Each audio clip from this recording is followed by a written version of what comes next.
Perkenalkan, nama saya Dina Amanda, selaku moderator yang akan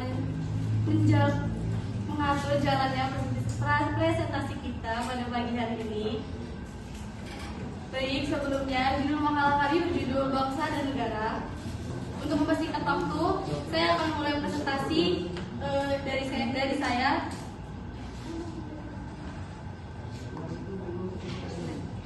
Yang pertama itu hakikat bangsa dan negara. Bangsa dalam pengertian sosial, bangsa memiliki dua pengertian, yaitu pengertian sosiologis dan antropologis. Lalu pengertian politis. Pengertian sosiologis antropologis adalah persekutuan hidup masyarakat yang berdiri sendiri, yang masing-masing anggota tersebut merasa satu kesatuan ras, bahasa, adat istiadat, dan agama.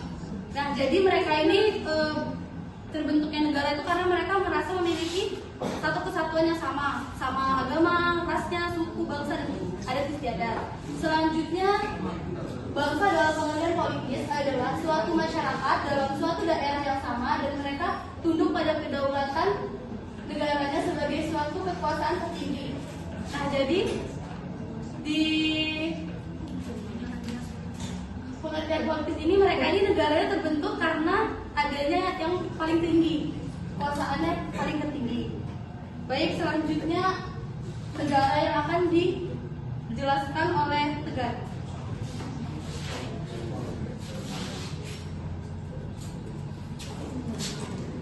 Baik, ini saya akan menyampaikan bahwa negara adalah suatu wilayah di permukaan bumi yang kuasanya baik politik, militer, ekonomi, sosial maupun budaya yang diatur dalam pemerintahan yang ada di wilayah tersebut. Nah, dalam konteks umum ataupun teori modern, negara terbagi dalam dua negara kesatuan, yaitu negara kesatuan dan negara sekitar. Secara sifat negara secara umum yaitu sifat memaksa atau monopoli dan sikap mencakup semuanya. Baik, selanjutnya tentang hakikat bangsa dan negara Indonesia yang akan dijelaskan oleh Aldo Maulana. Hakikat bangsa dan negara Indonesia dibagi menjadi tiga dari, yaitu dari kontrak sosial atau dari perjanjian masyarakat, beranggapan bahwa negara dibentuk berdasarkan perjanjian masyarakat dalam tradisi sosial masyarakat. Yang kedua, dari ketuhanan dikenal istilah doktrin. Dari ini ditemukan di timur maupun di belahan dunia barat. Yang ketiga, kekuatan negara terbentuk karena adanya dominasi negara kuat melalui penjajahan. Menurut dari ini, kekacauan menjadi penjajahan dari terbentuknya sebuah negara.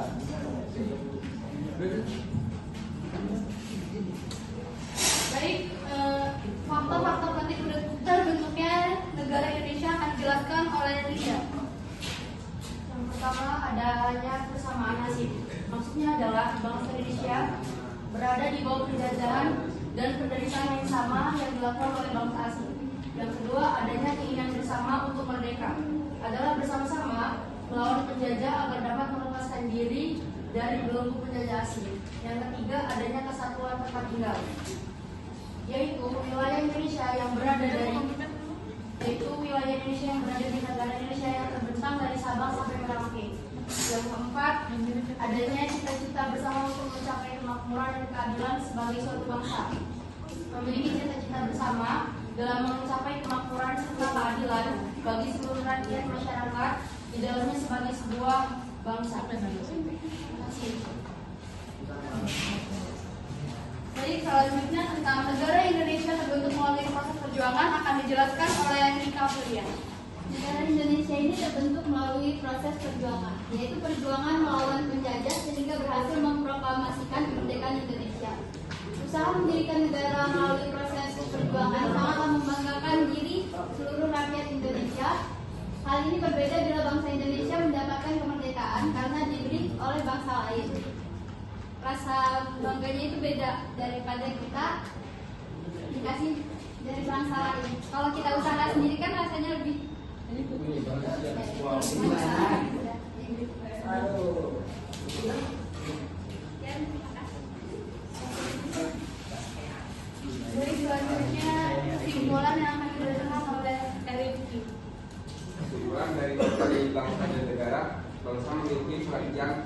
oligarki, monopoli. Sifat negara secara umum yaitu sifat memaksa, monopoli, dan sifat mencakup semua. Proses terbentuknya negara dibagi menjadi 3, yaitu teori kontrak sosial, teori kekuatan, dan teori ketuhanan. Negara Indonesia terbentuk melalui proses perjuangan. Baik, selanjutnya akan kami buka sesi tanya jawab. Kami akan mengambil 3 pertanyaan dari teman-teman semua. Baik, yang pertama, Apa yang dimaksud dengan politis? Makasih. apa yang dimaksud dengan politis? Baik, untuk pertanyaan kedua,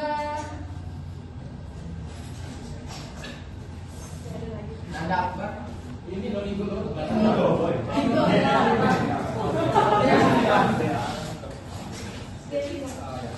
Pertanyaan tadi kan faktor yang menjadikan sebuah negara itu ada 4. Nah, jika salah satu faktor itu tidak ada, apakah bisa disebut sebuah negara? Sekian, terima kasih. baik, untuk pertanyaan terakhir, coba.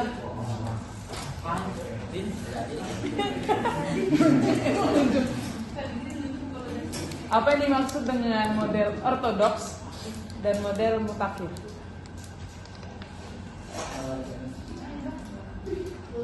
Ortodoks dan mutakhir.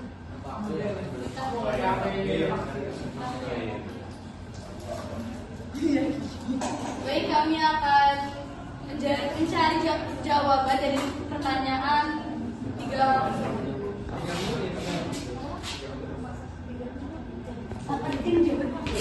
Baik, saya akan menjawab pertanyaan dari Niko. Pertanyaannya, bagaimana jika faktor-faktor penting terbentuknya negara Indonesia tidak ada salah satunya? Nah, unsur-unsur bentuknya negara yang pertama adalah penduduknya permanen. Jadi kalau keempat itu nggak ada, itu belum bisa disebut sebagai sebuah negara. Jadi harus memenuhi keempat tersebut baru bisa terbentuknya sebuah negara. Harus memenuhi. Berarti semisal nomor 1 itu kan adanya persamaan senasib. Jadi kita harus nasibnya bersama gitu. Iya. Nasib kenapa ada yang miskin, kenapa ada yang kaya?